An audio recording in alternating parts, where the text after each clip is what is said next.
Voilà.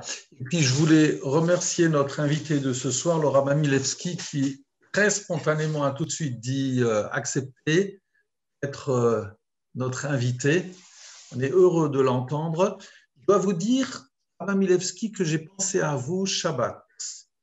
J'ai pensé à vous Shabbat parce que j'ai fait certaines Mishnayot et je trouve que vous avez une particularité, une originalité lorsque vous étudiez les Mishnayot. Vous en avez écrit d'ailleurs un livre, qui est un livre important pour moi, mais la façon dont vous faites lecture et ce que j'aime beaucoup, c'est la façon dont, à travers des textes de la halacha, on devine de la Haggadah. Être capable de mêler la halacha, la machashava, je trouve que c'est quelque chose de tout à fait extraordinaire. Je me sers même d'autres livres que vous avez eu la grandeur d'écrire, dont le livre sur la vieillesse dans le judaïsme. Il y en a d'autres qui ont une place particulière pour Tisha B'Av, mais maintenant on est à la veille de Shavuot, et bien que ce soit pour qu'il y ait un shalom pour Israël et naturellement une refoua shelema pour tous ceux qui souffrent, qui sont sur leur Amen, amen. douleur. Amen. Merci beaucoup. Toda Rabba, merci beaucoup pour ce propos d'introduction. Je dois vous dire aussi que je suis très heureux de me trouver virtuellement à Strasbourg et je veux remercier bien chaleureusement, bien vivement le rabbin Spingard de m'avoir offert sa confiance, de m'avoir invité à dire quelques mots. Et puis, on peut également dire toute notre admiration pour votre action quotidienne pour la communauté juive de Strasbourg. Que la cavote, que vous puissiez continuer de cette manière de très nombreuses années, benachat, en toute facilité, en toute quiétude. La thématique du cours que je vous propose pour ce soir peut se résumer en une question. Où se trouve la Torah? Alors, qu'est-ce que signifie cette question de où se trouve la Torah? Peut-être faut-il préciser quels sont les moyens, quelles sont les routes qui nous permettent d'accéder à la croyance en Dieu et à la Torah. Et ce cours a pour objectif d'éclairer, d'expliquer un passage de la Gemara au traité Shabbat qui justement évoque cette problématique en prétextant une histoire très surprenante, très étonnante qui met en scène Dieu, Moshe et ce personnage qu'on appelle le Satan qui incarne en quelque sorte la force du mal. Et pour introduire le sujet, il faut d'abord peut-être poser la question suivante, c'est que tous les soirs dans la prière de Mariv, on demande à Kadosh Baruch Hu, Ve'aser Satan milfanenu macharenu, retire le Satan, celui qui se trouve là positionné devant nous et celui qui se situe caché derrière nous. Quelle est la signification de cette demande? Qu'est-ce que veut dire qu'il y a un Satan devant l'homme et qu'il y en a un autre, ou alors une autre facette de ce Satan positionné derrière l'homme? Par ailleurs, deuxième question, il y a une Mishnah dans les Pirkei Avot qui peut toujours surprendre lorsqu'on la découvre. C'est cette Mishnah qui nous dit que vous imaginez un homme en train de marcher sur une route, il est en train d'étudier la Torah alors qu'il marche. Eh bien, il est interdit de s'exclamer « Oh là là, mais qu'il est beau cet arbre !» ou bien « Oh là là, mais ce sillon, qu'il est magnifique !» La Mishnah nous dit que celui qui est en train de marcher, en train d'étudier la Torah, et il s'interrompt pour dire qu'il est beau cet arbre, qu'il est beau ce sillon tracé par l'agriculteur, Mitraïev Benavcho, il met sa vie en danger, parce qu'il n'a pas le droit de s'interrompre dans l'étude de la Torah. Mais c'est très curieux car le fait de s'extasier devant les beautés de la nature ou devant les réalisations humaines, les arbres ou alors le sillon, mais cela ne fait-il pas partie du devoir de contempler la nature et par là même une manière de rendre hommage à Dieu pour tout ce qu'il a réalisé, pour tout ce qu'il a accompli? Que veut dire cette Mishnah? Celui qui marche, il est en chemin, il est en train d'étudier, il ne doit pas dire qu'il est beau cet arbre ou alors qu'il est beau ce sillon. Le passage de Gemara que je vais évoquer se trouve dans Shabbat 89a. La Gemara nous dit que lorsque Moshe Rabbeinu a quitté le Har Sinaï après avoir reçu la Torah, le Satan s'en est allé trouver Dieu et lui a demandé « Ribono Shalola, maître de l'univers, la Torah, où est-elle passée ?» D'où l'intitulé de ce cours « Où est passée la Torah ?» Où est-elle passée? Alors Dieu lui dit « Mais la Torah, je l'ai donnée sur la terre. Si tu veux la retrouver, il faut aller sur la terre. » Alors le Satan s'en va et il se présente à la terre et il lui demande, Terre, où est la Torah? Et la terre répond, Dieu en connaît le chemin. C'est tout. Dieu en connaît le chemin. Face à cette réponse peu satisfaisante, le Satan se présente à l'océan, à la mer, et la mer lui demande à la mer, toi tu sais où est la Torah? Et la mer répond, la Torah n'est pas avec moi. Alors le Satan s'en va, et il va voir l'abîme, le Tehom. Tehom, abîme, toi tu sais où est la Torah? Et l'abîme répond, la Torah n'est pas chez moi. Et ensuite, la Gemara nous dit que Avadon ou Mavet, la perdition, le néant et la mort, se sont exprimés avant même que le Satan ne les interroge, et ils ont dit, de nos oreilles, nous en avons entendu parler, mais plus, on ne peut pas te dire, Satan, on ne peut pas te dire où est la Torah. Alors le Satan revient voir Dieu au ciel et lui dit, Maître de l'univers, j'ai recherché dans toute la terre la Torah, sur la mer, sur la terre, dans les profondeurs, etc. Pas de trace de ta Torah. Alors Dieu lui dit, rends-toi chez le fils d'Amram, non pas chez Moshe, mais chez le fils d'Amram. Tu vas chez le fils d'Amram et tu verras. Alors le Satan se présente auprès de Moshe et lui dit, dis-moi, la Torah que Dieu t'a donnée, où est-elle? Et alors Moshe dit, moi? Mais qui suis-je pour que Akadosh Baruch Hu m'ait donné la Torah? Alors là, Dieu intervient en disant, mais enfin, Moshe, pourquoi tu dis cela? Tu sais très bien que je t'ai donné la Torah. Et Moshe dit, oui, mais moi je ne sais rien du tout, etc. Et Dieu lui dit, écoute, puisque tu as fait preuve d'une telle humilité, eh bien la Torah sera toujours désignée de ton nom, ainsi qu'il est dit dans le prophète Malachi, Zirou Torat Moshe, souvenez-vous de la loi de Moshe. De cette manière, le nom de Moshe est attaché pour l'éternité à la Torah de Dieu. Ça, c'est le passage de Gemara que l'on doit expliquer. Qu'est-ce que cela veut dire que le Satan s'en va voir Dieu, lui demander où est la Torah, et ensuite il va voir la terre, il va voir la mer, il va voir l'abîme, et le néant, et la mort, et chacun s'exprime, chacun a son mot à dire. Quelle est la signification générale de ce passage de Gemara? Alors d'abord, il faut dire que le Satan demande où la Torah est-elle passée.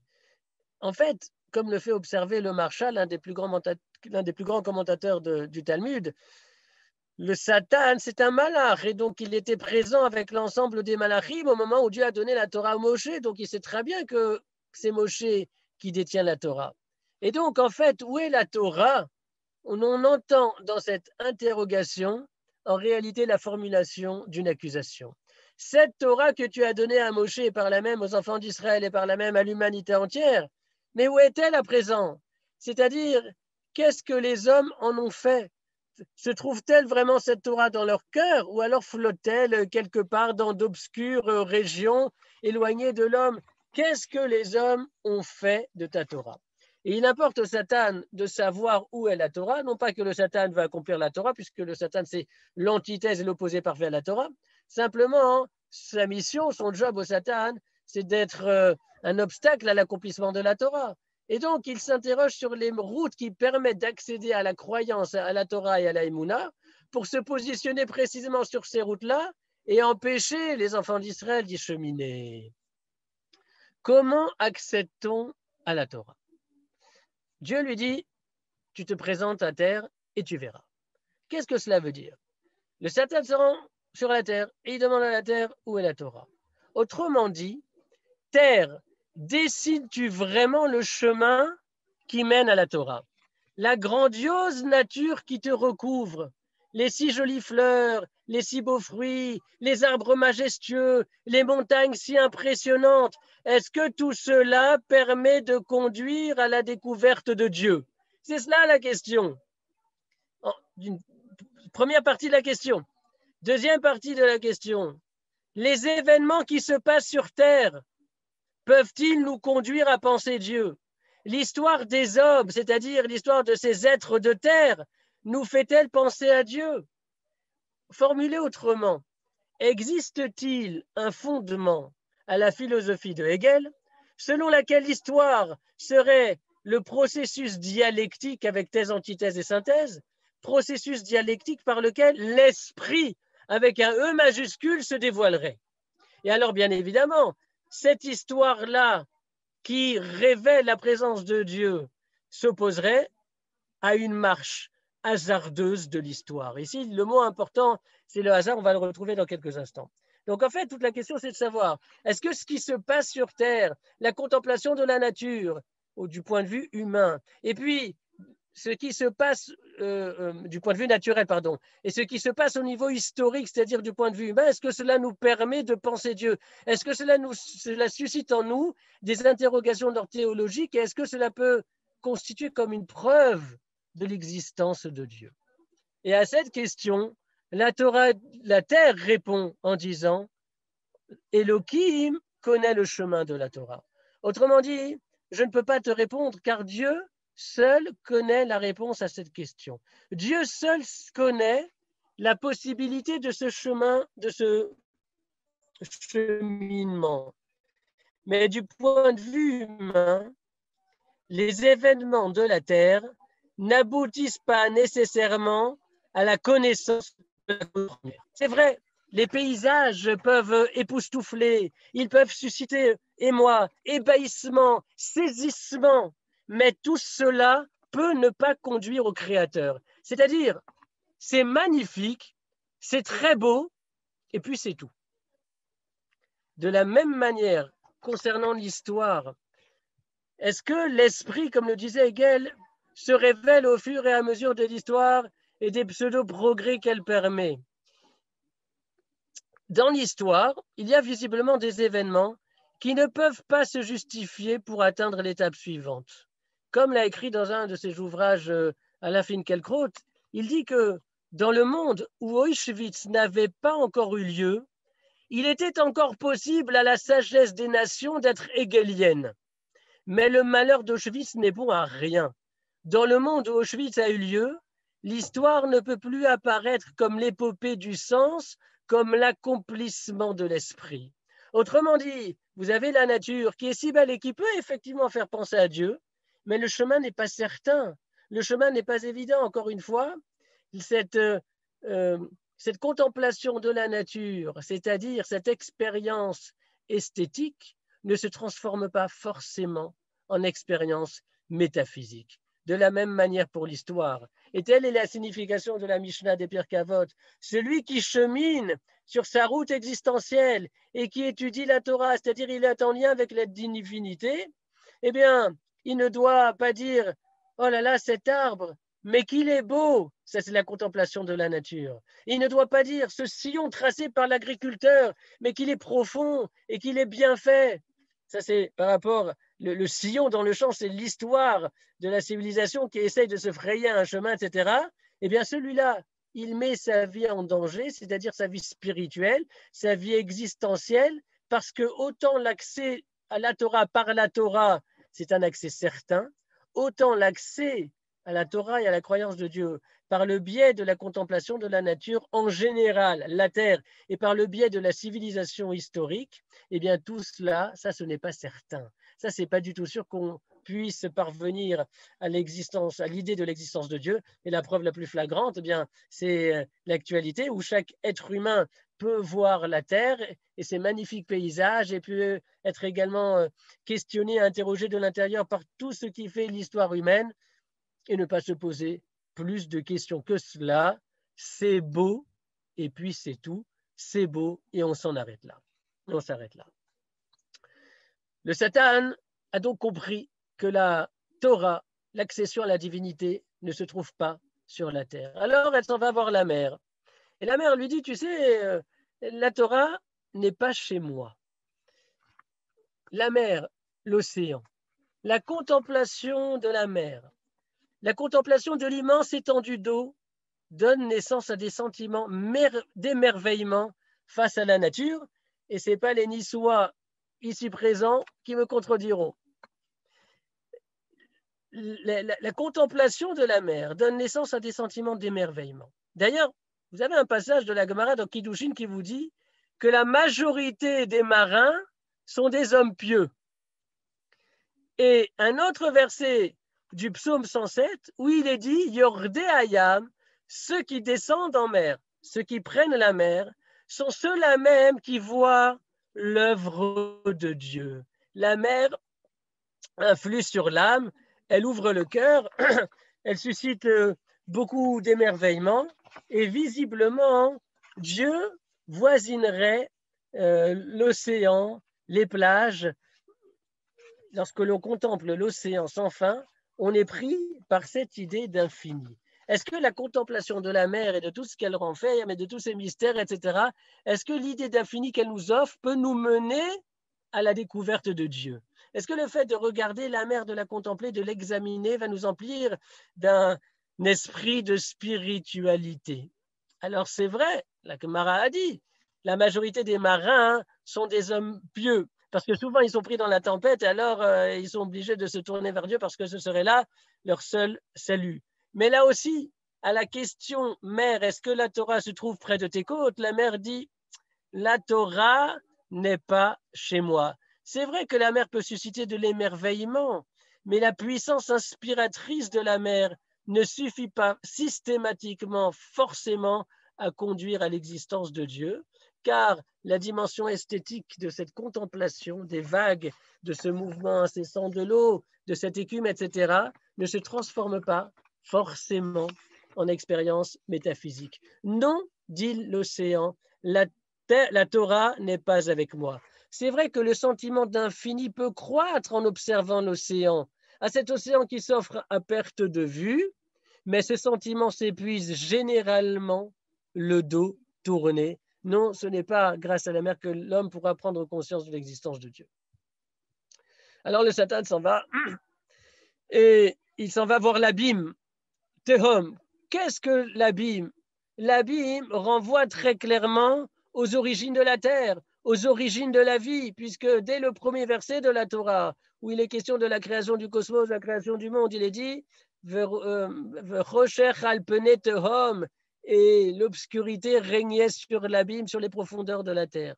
Donc en fait, le Tehom, c'est le symbole de la recherche de l'origine de l'existant. En fait, c'est la connaissance scientifique, c'est la cosmologie qui a pour objectif de reprendre les différents événements qui ont mené la création de l'univers, c'est-à-dire ce passage du néant où rien n'existe à quelque chose qui soudain existe. Or, visiblement, cette recherche de la cause première est en lien parfait avec la recherche scientifique concernant l'origine de l'univers. C'est vrai qu'a priori, le théorème pourrait nous conduire à l'existence de Dieu. Pourquoi? Parce que aujourd'hui, tous les scientifiques s'accordent pour dire qu'il y a eu création. Pendant très longtemps, la tradition d'Israël s'est opposée à la philosophie grecque, puisque le judaïsme postule la création du monde par Dieu, créé ex nihilo à partir de rien, alors que pour la philosophie grecque, la matière relève de l'éternel. Et aujourd'hui, tous les scientifiques, c'est-à-dire tous ces individus qui se réclament de cette philosophie des Lumières, etc., qui remonte à la sagesse grecque, et tous les scientifiques nous disent qu'il y a eu création du monde. Et cette création-là, ce Big Bang, comment peut-on le comprendre si on ne postule pas l'axiome qu'il y a une volonté supérieure et créatrice, une intention qui à un moment ou à un autre, et je le dis entre guillemets puisque le temps n'existe pas, une intention supérieure, divine, qui a fait que du néant on passe à quelque chose. C'est la raison pour laquelle le Satan, effectivement, peut penser que la croyance en Dieu peut se trouver dans les profondeurs de l'abîme. Et qu'est-ce que répond l'abîme au Satan? Non, la Torah n'est pas en moi. Abîme en hébreu, c'est Tehom. Tehom vient de la racine tav he he, qui veut dire étonné, être surprise, la stupéfaction, la stupeur face au cosmos, face à l'expansion de l'univers, face à ces distances qui ne peuvent que nous donner le vertige, peut ne déboucher sur rien. D'ailleurs, vous avez des scientifiques qui croient en Dieu, vous en avez d'autres qui regardent exactement la même chose dans l'espace, qui remontent dans le temps, qui arrivent à établir des équations qui permettent de comprendre, en tout cas de décrire la création du monde, et qui pour autant n'envisagent pas l'existence de Dieu comme étant quelque chose de nécessaire. Justement, ils font appel à ce concept que nous évoquions plus haut avec l'histoire, le hasard rencontré plus haut en termes historiques, eh bien, le hasard pourrait tout justifier, tout expliquer. Et c'est la raison pour laquelle, là encore, la connaissance scientifique du monde et de son fonctionnement, même lorsque tout marche de manière parfaite, ce n'est pas là une route certaine, une route évidente pour parvenir en fin de compte à la finalité, c'est-à-dire à la croyance de Dieu. Donc la terre, ce n'est pas une preuve, la mer, ce n'est pas une preuve, l'abîme, ce n'est pas une preuve, et les derniers héros de cette histoire, c'est Avadon et Mavet. Avadon, j'ai traduit perdition, parce que Avadon vient de Avad, Avad c'est perdre, c'est le fait d'égarer, en fait c'est le néant. Et Mavet, Mavet c'est la mort, la Gemara les mentionne ensemble, explicitement, ils participent du même mouvement. Et ce néant donc et cette mort disent de nos oreilles, nous en avons entendu parler de cette Torah, mais plus Satan, on ne peut rien te dire. Qu'est-ce que cela veut dire? Cela veut dire que la mort et la propension au néant, qui sont inhérentes à la vie terrestre telle que nous la connaissons aujourd'hui, pourraient ouvrir sur la pensée de la nécessité de Dieu. De nos oreilles, nous en avons entendu parler. C'est-à-dire que l'unique procédé pour donner un sens à la disparition d'un être de ce monde, c'est précisément la croyance en un autre monde. La seule façon de donner un sens à la souffrance et à la douleur, c'est de se référer à un être suprême. Et donc la peur du néant, la crainte du nihilisme, effectivement, cela peut dessiner des routes qui ramènent sur le devant de la scène la question de l'existence de Dieu et de la présence de Dieu dans la vie individuelle et collective. Mais que disent le néant et la mort? Nous, de nos oreilles, nous en avons entendu parler, c'est-à-dire qu'on a peut-être un lien avec la question de Dieu, mais c'est un lien qui est lointain, parce qu'en réalité et dans l'expérience quotidienne, nous voyons bien que malgré les réactions qui peuvent surgir à certains moments difficiles, finalement, au long terme, cela n'aboutit à rien. Ce n'est pas la pensée du néant et ce n'est pas la crainte de la mort qui vont nous permettre de côtoyer les rives divines. Donc, si on voulait résumer ce que l'on a dit jusqu'à présent, c'est que la question, c'est de savoir quelles sont les routes, les chemins qui nous permettent d'accéder à la croyance en Dieu et à la Torah. Eh bien, nous avons vu que la réflexion existentielle, l'histoire de l'étude humaine, la contemplation de la nature, la recherche scientifique, l'éprouvante et si difficile question de la mort, tout cela peuvent ouvrir des routes qui mènent au Créateur, mais ce ne sont pas des voies balisées, évidentes et certaines. Parce qu'en réalité, ce n'est que par la Torah, c'est-à-dire ce n'est que par le biais de la révélation que l'on accède à la Torah elle-même. On ne peut accéder à la Torah qu'avec la Torah. Les autres éléments dont il était question ici sont comme des ajouts à la lumière du dévoilement sinaïtique. Et c'est la raison pour laquelle ensuite le Satan, qui revient un petit peu bredouille dans le ciel et dit, mais maître du monde, finalement, ta Torah, je l'ai cherchée partout et je ne l'ai pas trouvée. Où est-elle cette Torah? Et Dieu lui dit, Vassé ben Amram, c'est le fils d'Amram.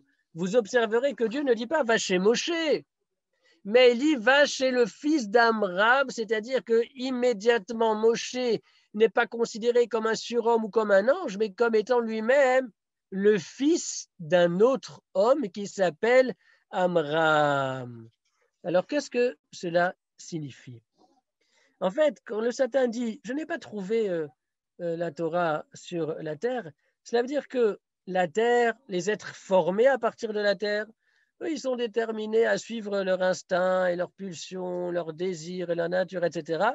Et donc, la question religieuse serait pour les hommes une option parmi d'autres et en aucun cas une nécessité. Et alors Dieu dit au Satan, va chez le fils d'Amram, va chez le fils d'un homme, car il est vrai que sur cette terre, un certain nombre d'obstacles peuvent s'ériger contre la perception de Dieu, c'est vrai, mais un fils de l'homme est parvenu à se libérer de l'attrait de la matière dans sa dimension négative, un fils de l'homme est parvenu à se hisser dans la spiritualité la plus raffinée, la libération des chaînes de la nature et de sa nature, c'est quelque chose de possible. En d'autres termes, la véracité de la Torah peut être perçue dans la noblesse de caractère, de vertu, de bonté qui réside dans le tzaddik. Qu'est-ce que Dieu dit au Satan? Vois ce que la loi de la Torah a permis de faire. Vois ce qu'elle a fait de l'homme. Elle en a fait un Moshe Rabbeinu. Et ce Moshe Rabbeinu, ce tzaddik, tant dans sa pensée, dans son élévation spirituelle, que dans ses qualités de bonté, de générosité, d'abnégation, de dévouement, voit ce que la Torah peut faire d'un être humain, mais c'est cela la preuve la plus flagrante du caractère divin de la Torah. Et Moshe est tellement grand que lorsque le Satan se présente à lui, la Torah elle est chez toi, Moshe Rabbeinu, n'est-ce pas? Parce que le Satan a besoin d'aller voir Moshe Rabbeinu. Le Satan ne peut pas accepter l'idée qu'un être de chair et de sang, comme on l'a dit, un fils de l'homme, puisse se hisser au-delà des lois naturelles. C'est-à-dire laisser au loin son égoïsme, son animalité, se soustrayant par là même à l'emprise terrestre. En fait, il ne s'accorde pas le Satan avec l'idée selon laquelle Moshe peut constituer un lien entre le Créateur et la terre. Où est la Torah, Moshe Rabbeinu? Et qu'est-ce que Moshe répond? La Moshe Rabbeinu répond, la Torah n'est pas chez moi. C'est curieux. Moshe sait très bien qu'il a donné la Torah aux enfants d'Israël. Oui, mais Moshe est d'une telle humilité, d'une telle simplicité, qu'il a l'impression que n'importe qui d'autre aurait très bien pu donner la Torah aux enfants d'Israël. Car Moshe se considère simplement comme un émissaire, comme un intermédiaire, comme le vecteur qui a permis à Dieu de donner la Torah à son peuple. Et qu'est-ce que Dieu dit au Satan? Va voir ce que la Torah a fait de Moshe, de ce tzaddik, et alors tu comprendras où se trouve la Torah. Et Moshe est tellement grand qu'il n'a pas l'impression d'être un homme particulier. Il dit, mais la Torah, je ne l'ai pas reçue. Et là, Dieu intervient. Dieu va bousculer Moshe. Parce que c'est vrai, l'homme n'est rien, mais il peut être beaucoup. S'il n'a pas conscience de ses facultés, de ses possibilités, eh bien, l'homme se ment à lui-même. Et c'est précisément parce que Moshe se considère insignifiant, mais c'est pour cela qu'il a accès à la Torah.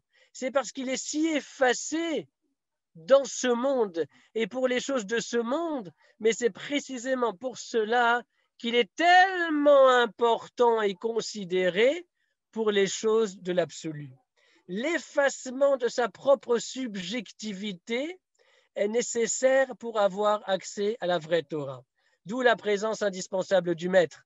D'où le Dieu qui dit au Satan, tu vas voir où est la Torah, il faut se rendre chez Moshe Rabbeinu, c'est-à-dire Moshe, notre maître. Et là, les yeux du Satan comprennent tout, ils deviennent brillants, il comprend qu'on a accès à Dieu par la Torah. On a accès à Dieu par la Torah. C'est-à-dire que pour comprendre, il faut croire. Il ne faut pas comprendre pour croire, pardon, mais il faut croire pour comprendre. Et donc, après avoir envisagé de mettre la Torah en difficulté par des arguments historiques ou scientifiques, comme ça a pu être le cas, en réalité, le Satan qui se dessine à la fin de l'histoire va s'en prendre à la Torah, non pas en menant un combat contre l'idée de la religion, mais peut-être un combat contre la religion, mais à partir de la religion.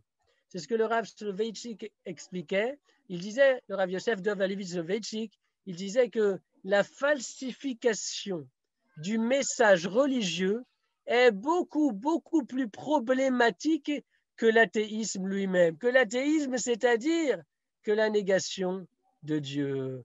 Car il s'agirait alors de revisiter les sources, de les contextualiser, etc. On ne combat plus la religion à partir de l'extérieur de la religion, mais le Rav Soloveitchik nous dit qu'on peut très bien la combattre à partir de la religion elle-même. Et telle est la signification de l'expression de la tefila à propos duquel nous avons posé la question en introduction à ce cours. Vaser Satan milfanenu me'acharenu, retire le Satan, celui qui se trouve positionné devant nous et celui qui se trouve positionné derrière nous. Le Satan qui se trouve devant nous, c'est le mal manifeste, c'est celui qui avance dévoilé. Et puis, le Satan Macharenu qui se situe derrière nous, c'est précisément celui qui se dissimule, celui qui se cache et que l'on peut avoir plus de mal à trouver, à débusquer. Quant à la question où est la Torah, que nous puissions avoir la chance, avec l'aide de Dieu, de pouvoir répondre qu'elle se situe en notre cœur, qu'elle se situe dans notre esprit, que nous puissions avoir la chance de pouvoir dire que la Torah, elle est dans notre vie. Très bien. Et en plus, il est... Voilà. Merci beaucoup. Ça se finit à l'heure en plus. Avec plaisir. Merci beaucoup. À vous revoir et j'espère très concrètement Hatzlacha et que vous passiez un bon Shavuot, vous et dans votre Kehila. Je me permets de remercier tous ceux qui étaient là ce soir et de vous donner rendez-vous demain soir pour entendre le grand Hamaveil.